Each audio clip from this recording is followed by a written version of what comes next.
Welcome to Cartoon Creators, where we talk to the minds behind the shows that raised us. I'm your host, Tamar Lilienthal, and today we're talking to Adam Beechen. Adam is known for writing on legendary action-adventure TV franchises, including Batman, Ben 10, and Transformers. We chat about how he has found success as a freelance writer and how he manages the responsibility of writing for such beloved, storied IP. Let's get to the episode. Thank you so much, Adam, for uh, coming on to Cartoon Creators. We're super excited to have you. Well, thanks for having me. It's a treat. Yeah. So I've started off every guest with this question, which is everyone has a everyone has a pretty crazy story of how they ended up in the industry. So what's Right. your story? How'd you end up writing for kids media? Well, I came out here actually to write primetime drama. I'm sure you've heard that before. Huh. Um, and I had an agent who was not based in Los Angeles. And the only meetings she could get me, because she really didn't have connections at major networks, were with animation studios.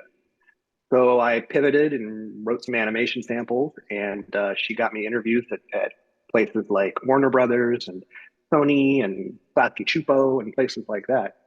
And about a year and a half after I had those initial meetings, she called me up. I had moved on to another agent by then.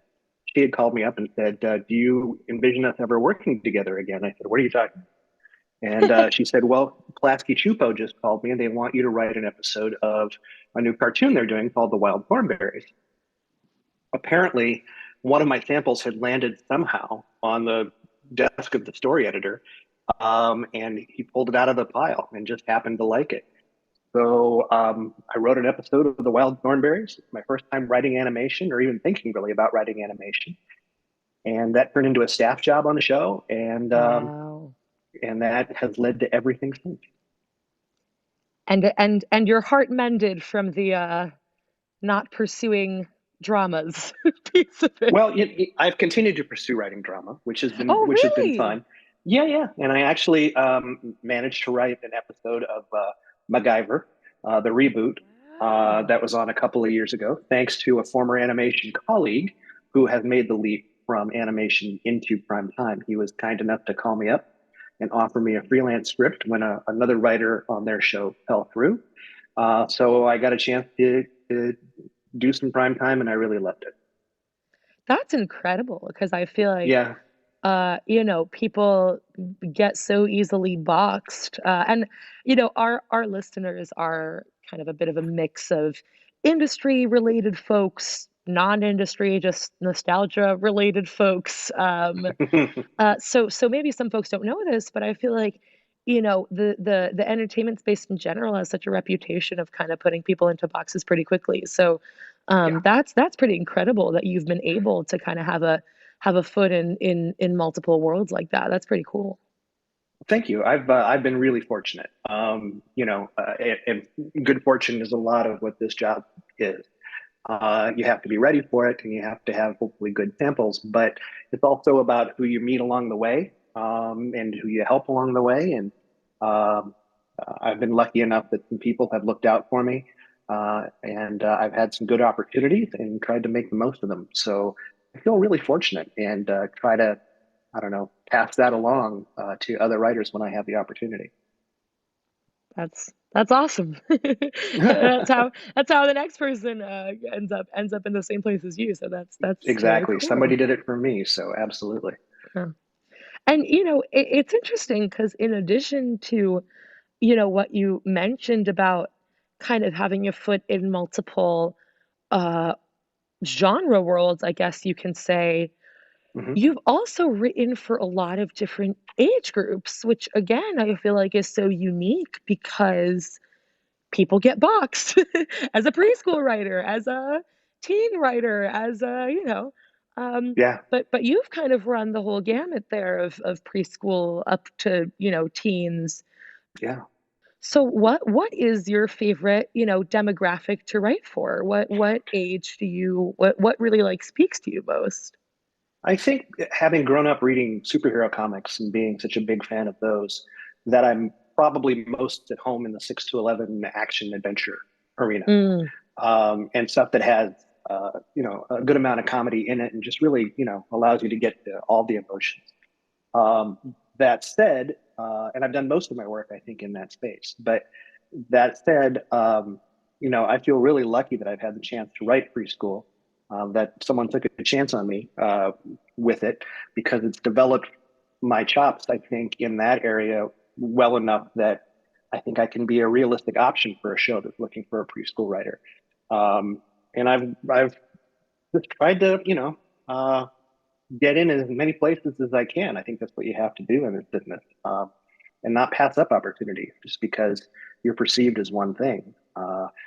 Try everything if you're lucky enough to be able to do Yeah, I mean, I feel like at a time like this, which which we've also mentioned on this podcast many a time, it. particularly right now as the industry looks, I feel like that's such a poignant message because it's so Yeah, true. If you can sort of like say yes to anything that comes your way and kind of have, yeah. solid skills in all these age demos, that's really awesome. What do And you view? Yeah, oh, sorry, go ahead. oh, no, it's okay. I was just going to follow up by saying that I say all that, but I'm also coming off of 2 years of unemployment, Mm-hmm. because a lot of writers are in the same boat right now. I think that COVID and the strike both did a lot of things to studios' attitude towards production right now, and whether or not they're willing to spend money, whether or not they're willing to greenlight projects. And I think that production has been cut back quite a bit. And I think the advent of streaming has also played a role. You don't see a lot of half-hour cartoons anymore. You see a lot more cartoons with 11-minute episodes, which are great, and love writing those. But if you've been writing 22 minutes, you have to write twice as many scripts to earn the same amount of money as you did when you Mm. are doing 22 minutes. So, and those jobs are harder to find. So there's less out there, I think, than there used to be. And it's tough for everybody. It doesn't matter how much experience you have or how little or who you are. It's been a tough time to find a stable job. Yeah, no, I can imagine. Yeah. And it's funny because we'll circle back to this at the we'll circle back to this at the end of the podcast, but like preview, I mean, I hoped to ask you what you're excited about, for the future of kids media and the future of the space. But I honestly think for so many people, the answer right now is just like more work and more projects. Yes. So I'm looking forward to having dinner. yeah, yeah. Oh Yeah. man, no, that's yeah, it's real. It's really real. Yeah. It's a But hard time. yeah, you know, we're lucky here that we try to the angle we take is a looking backwards angle. So we get to keep talking about the previous stuff you've done, um, Sure. Happy to and do that too. all the successes already that we hope will Yeah. carry over into a fruitful industry very soon. Sounds good Um, to me.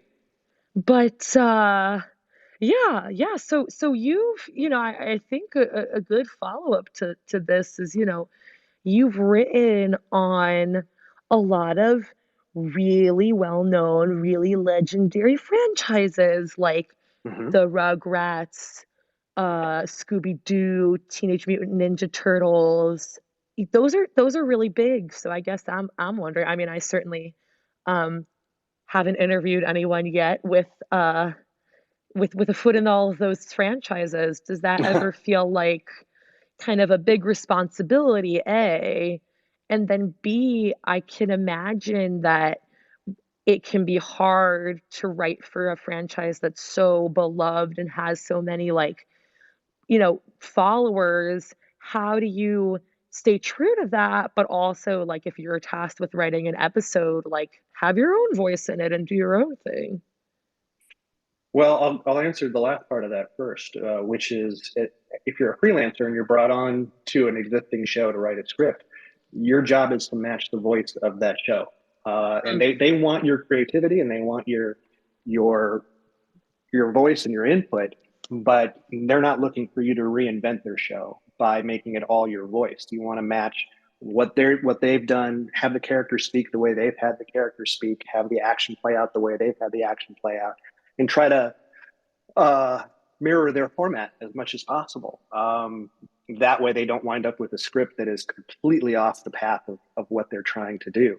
And it's a lesson I learned early on a show called Totally Five, where I was writing a freelance episode, and it was really early in my career, and I got sent off to outline with a premise for a story, and I thought, oh well, I can add this, I can change that, I can make this a little more my sense of humor. And the note that I got back from the story editor, who was absolutely right, was this is not our show. Mm. And you had to start. I had to start over. I should have been fired. I had to start over. And you learn really quick that they're looking for something that is close to what they've been doing, and you try to give them that. Your job as a freelancer is to make the life of the writers up above you on the totem pole in a particular show as easy as possible. You don't want to send them something they're going to have to spend days on trying to make right. So Mm. um, I try to match the voice of what's already there. That makes a lot of sense. That makes a lot of Yeah. sense. And do So you have let me a, go yeah, back to your question about the storied franchises. yeah. Um, yeah, I do feel a responsibility when I have a chance to write shows like that, and not just because I've watched many of them and loved many of them, but I also know, and I learned this early on too, that every show is somebody's favorite, and Mm. every show is somebody's least favorite. So you're never going to wind up pleasing everybody, but you try to do the best you can. You try to write something that is what the audience is going to expect from that franchise. Again, it's about matching what's already there. And you just try to write the best story you can. The audience is going to feel how they're going to feel about it. My feeling is that once I finish the script and I hand it in, it's really out of my control. Um, and the audience is going to make of it what they will. And hopefully, most of the time, they like it. Sometimes they won't. I learned this in comic books too. You just have to do the best you can and write the stories that you think people are going to want to read. Yeah. Yeah. It's so funny. I feel like I've heard that in interviews from like, musicians, like music artists, people like that who say like, yeah, Mm-hmm. you do your best on a song and then just kind of like put it out in the world and you don't really have Mm-hmm. control over like you hope it's well received, but you never really Yeah. know. And it's so true in these things as well, right? I think um that's a really good point. I guess you do never know, but you just, try to stay true to what they've come to love as much as possible. Yeah, within the boundaries of what the person who gave you the assignment wants. Right. Your job is to please them first and foremost, and you hope that the rest happens the way you want it to.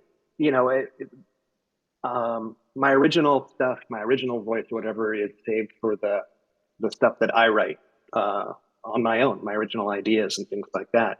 Right. When I'm working for another show, there's a certain amount of putting your ego aside because you're working for hire. You're working for someone who has an idea of what they want, and you're trying to meet that idea, regardless of whether or not it's what you would do if it was your property or not. It's what they want. They're the ones signing the check. You want to do your best for them and give them what they need. So your ego has to kind of go out the window. I have I have so many questions. I have so many questions. Bring it on. But uh, was there ever a time? I mean, I had a question kind of written here for you in advance that was, what was the hardest episode, of I guess the kids content that you've done Mm-hmm. that you've ever written. But I think even especially in light of this, I mean, maybe your answer is different, but was there also any of those moments where you really wished you could take something in a different direction, but that just wasn't in your Oh, power to sure. do? Oh, yeah. I think that happens to every writer. Every writer looks at stories that they're given to develop and says, well, I would love to change this, and I think this would work really well. And you can bring that up to your story editor. I just wouldn't advocate writing it before letting them know you're going to do it. That's the kind of surprise they don't want. So, and if they say no, you have to accept that and write it the way they want it. It's their show, and you're there to serve the show. Um, as far as particularly difficult episodes to write, it depends on if you're talking about the show itself that was hard to write or an experience that was particularly difficult. And I would say that the most difficult experience I had was probably that Totally Spies episode because it was such an important but tough lesson to learn. Mm. That you can't just come in and do whatever you want on a show. It's just not the way it's done. And I'm really glad I learned that lesson, and I'm really glad that story editor taught me that lesson. As far as difficult properties to write, um, I thought that writing for my first preschool show was going to be a whole lot tougher than it turned out to be. I think I was intimidated by the idea of writing preschool, having never done it before. But it's really like any other kind of writing that you do. It's just different, a slightly different language. The story structure is the same. You're looking for the same kinds of conflict between the characters. You're looking for the same kinds of setups and jokes. And once I got into the rhythm of that, I felt very comfortable. But for the first couple of weeks, it was it was hard trying to pick up what exactly was expected of the show and get that on the page. I love that you said that. I mean, I think that this my sort of bread and butter is preschool, and kind of where I most feel passionate is often preschool content, and I do feel like there's sort of this perception out there um, that preschool is easy and silly and irrelevant almost, Yeah, just because the kids are little. But I'm trying to remember who said this to me, but this was even before this is even earlier than preschool, but one of my mentors was once telling me about like Teletubbies and how yeah, when that was pitched to everyone, a lot of folks were like, this is never going to work. This is what is this even? And that everyone was stunned to see like how well Teletubbies did because yeah. turns out there is a method, turns out there is a formula, and turns out you can, you gotta be really skilled. But I love not discounting preschool content as something easy to do because I think from all that I've kind of learned and the people I've tried to learn from, it too is kind of an art of its own. The hardest thing about writing preschool for me is the number of people who have their eyes on the property and have their contributions to make in terms of notes. You Mm. can be getting notes not just from the animation studio you're working with, but from the network you're working with. You can get notes if the show has educational content from an educational consultant. You can get notes from child development consultants. They really come from everywhere and they can contradict themselves. But everybody has their own message or ideas or things they want to get across in that particular show. There are a lot of people who are really, really serious about that show, putting it together. And yeah, there's a formula. And the faster you can adapt to that formula, the better off you're going to be. But it's not always easy to deal with notes from a lot of different sources. And that happens, I think, more in preschool than it does in shows for older kids. That's a really interesting point. Yeah. Also, oh, Well, I'm sorry. I should yeah. also say, sometimes you're dealing with toy manufacturers Oh, and you have yeah. to, Wow. Yeah. yeah, you get notes from them or you get marching orders from them. We want to include this toy or that toy in this episode or this season of the show. And then it's up to you to find a way to work it in to the series that is organic. And that can be a challenge. So there's a lot of challenges in writing preschool. Have you had to deal with that toy component before? I mean, that's a world that I know very little about. I have, particularly, and this is for a show with an older audience, but particularly working on Transformers. Um, Oh. early, before the writing of every season, we would have a conversation with Hasbro, and they would give us a list of the toys that were coming out that were part of the Transformers line, and that they wanted to see in the course of that season. And you get a list of 25 characters for a 13 episode season, and you'd have to try and find some way to work them all in, and that was a real challenge narratively and logistically. And but when you pull it off, you feel great. But it's hard. It's hard to wrap your head around it sometimes. Yeah, that's also just so interesting to me because I almost feel like I would assume it's the inverse. It's like first write the stories that you're telling that season and then have the toy team figure out what makes for good toys. I guess it's a little counterintuitive to think that the toys come that the toy mandate comes first in that way. Yeah, yeah, I think it depends on the company, but as far in advance as we're working in animation, and it takes a long time from a script's Yeah. completion to a completed show. The toy companies have to work even further out, so they're planning their toy lines 2 and 3 years down the line. So you're writing for stuff that's not going to show up for a while, but they have built entire campaigns around it. Um, so they're even further ahead as far as that goes, and you're just trying to figure out how to work what they want into what you've already done, and hope that you get close to the mark. Wow. Yeah. Huh. Well, uh, more of a generic question in light of everything we've spoken about already, but what is your favorite property that you've written on? Oh gosh. Um, I know it's probably like asking you to pick a favorite kid. a little bit, yeah. In terms of animation, I think probably working on Transformers: Robots in Disguise was my Mm, favorite experience, and that was because of the people I worked with who were tremendous, because of how much I learned working on that show, which was a ton, which was because of the fact that I got to be on it for all three, it depends on how you qualify a season, 3 or 4 seasons of the show. So I was there for a couple of years and helped develop the show. And because I felt like I had ownership of those particular characters, and it was a great pleasure to develop their voices and take them through that stage of their lives. Really, just felt like I could get more deeply involved in that show than I have with most other shows that I've written for, just because of the length of time of being there. that's awesome. I feel like that's Yeah, such a gift to I was there for I think 3 years, maybe a little more, and that's the longest job I've had in my adult life. So, wow.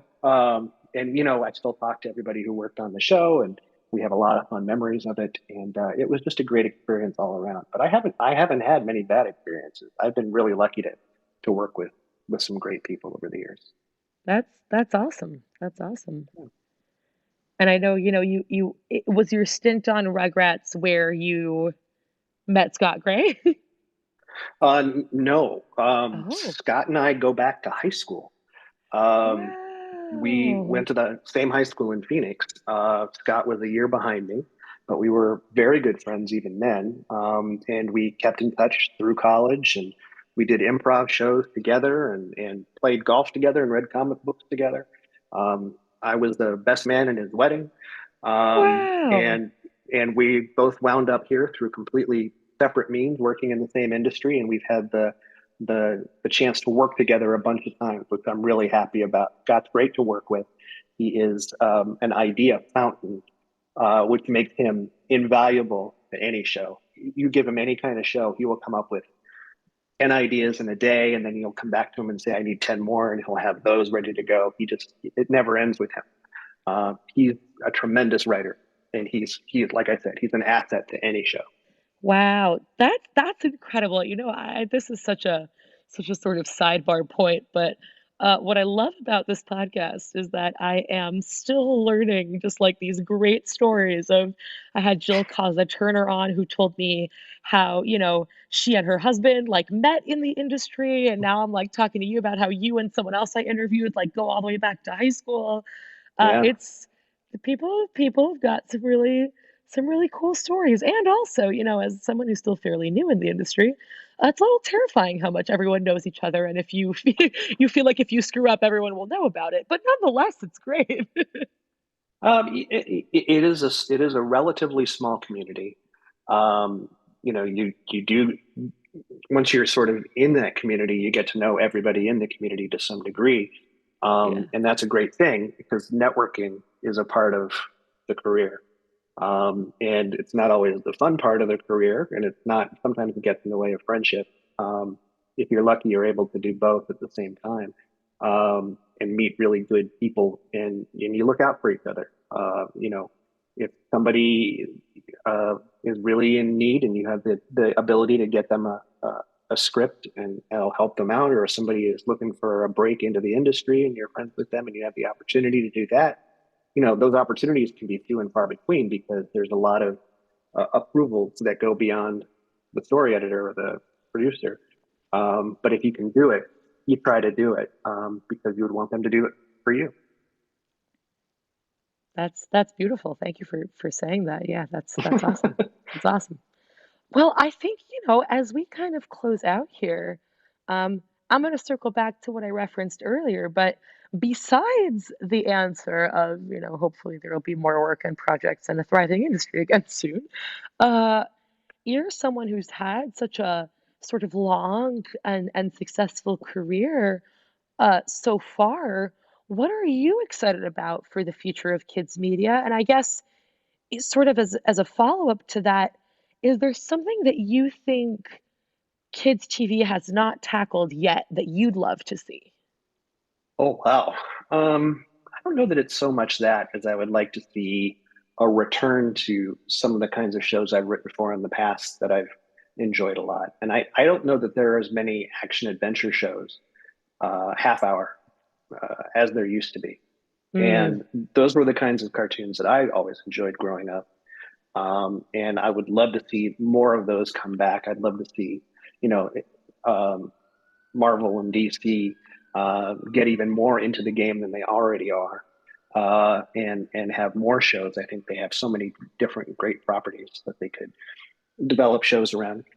And I would love to see sort of the funding spigot get turned back on in the industry and see studios willing to greenlight projects and maybe take some chances, um, and get some original stuff out there. I would like to see the studios start buying original ideas again, oh, and not be so yes. concerned. Yeah, right. And not be so concerned with only taking on properties that already have built-in audiences. Um, Yes.